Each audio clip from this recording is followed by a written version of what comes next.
Welcome back to another episode of The Wild Table. Today we're in a naturally occurring avocado grove and we're gonna climb the trees and forage some avocados. So with any naturally wild occurring fruit, especially avocados, which are actually a tropical fruit, you're gonna have the majority of the growth at the very canopy. Because these trees are all trying to outcompete each other, and so like in here it's actually not a lot of light, so you're not going to have low-hanging fruit. You're going to have the majority of the crop right at the very top where there's some sunshine, and of course we got to get up there to actually get to the fruit. And essentially all I've got rigged up here is a climbing rope. I've got a prussic knot that's secured to my harness, which I'm attached to. And then here I've got two ascenders, which are basically designed to slide up the rope and then lock on so that they can't come back down the rope. And I've also got an ascender on my foot, which I can slide up the rope and then stand on it, and it'll allow me to basically reach more height. So the idea is we're sliding up one ascender and then using the stirrup to step up, and then sliding up the foot ascender, and essentially just scaling the rope that way. I'm just going to change over my security system. So I'm now attached to the steel lanyard. And I've got the rope here, which I'm basically going to put higher up in the tree. And then I'm just going to work my way up. Alrighty. So here we are in the tree. There's Chizzy down there. And guess what?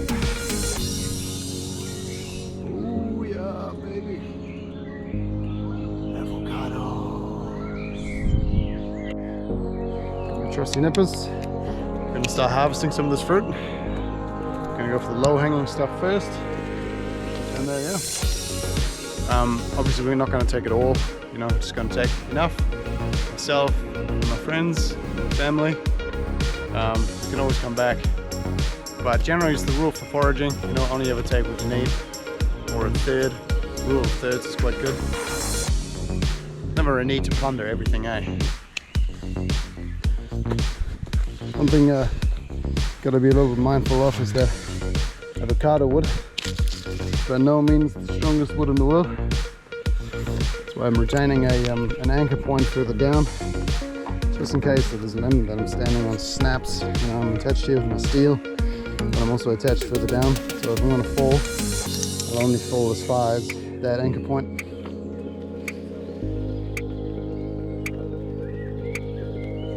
Man, look at that though. Bloody gold. What do you pay for one of these at the supermarket? $4? Wild and free, baby.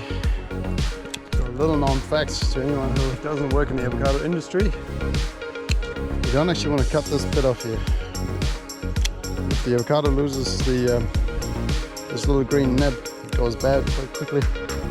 Just gonna abseil this one down and then fill up one more.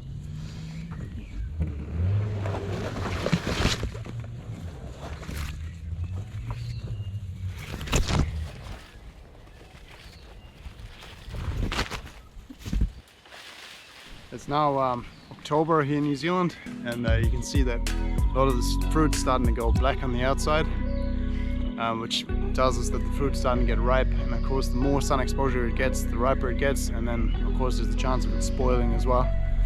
So I'm really up here to make sure that we harvest this fruit at the right time and not all of it goes to the rats.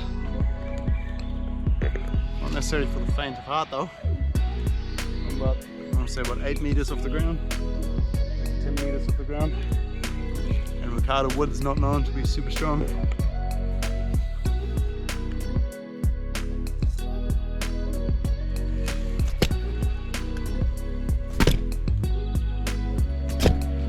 Pretty decent amount of Avos there, 2 bags full. Yeah, time to skedaddle on out of here. Right on, there you go. Just a quick trip into the tree, full of wild avocados. I would rather climb up there and get myself a bag full than go to the store and buy some. It's fun, it's exercise, you're outdoors, and you're just doing it yourself. To me, that's a good day.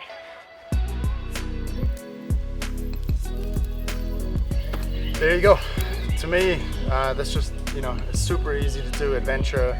Got all the climbing gear, and there's trees here that are full of fruit that are mostly just gonna go to the rats.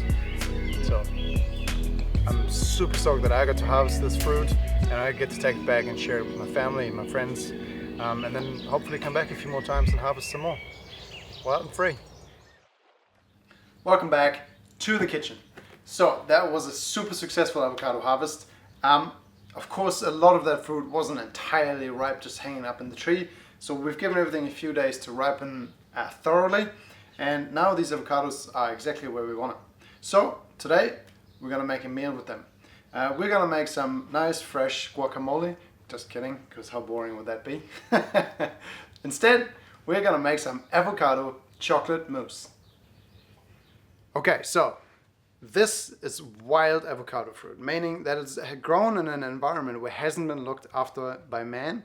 And also, I don't think that this is a grafted variety in the first place, because these fruit have much larger pips than what we're used to with a commercially grown avocado variety, and a much thinner skin. It's quite interesting. If you take a spoon and try to just spoon the flesh out of the shell as you would with a normal avocado, you're actually going to break the skin. So I find that really interesting. Like, if you let a fruit just do its thing out in the wild and revert, it wants to be quite different to how we grow them in a domesticated environment.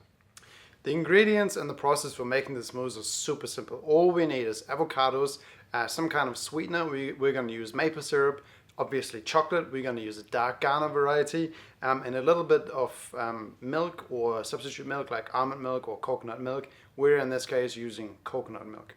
And then the process basically is you're taking the avocado flesh out of the avocado, you're melting some chocolate, and then you're combining the whole lot in a food processor, and you're blending it up, and you have chocolate mousse.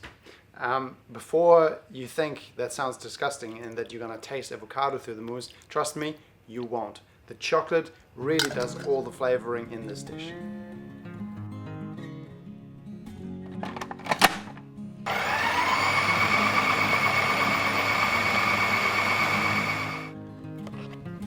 Avocado chocolate mousse.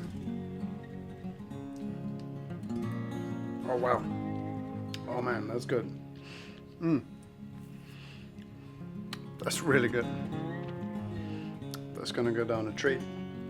So now that we've blended it up, what we're gonna do is we're gonna spoon it into some glass jars. We're gonna pop it into the fridge to set for late.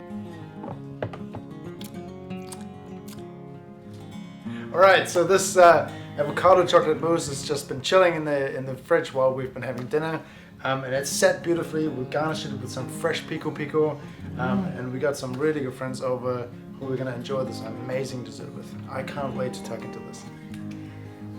This scene is actually the tail end of our eel catch and cook episode, and I'm stoked to be able to serve this dessert made from actual wild-grown avocado.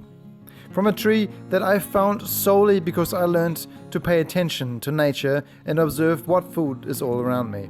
And believe me when I say, learning to source food from a natural environment is so very much worth it.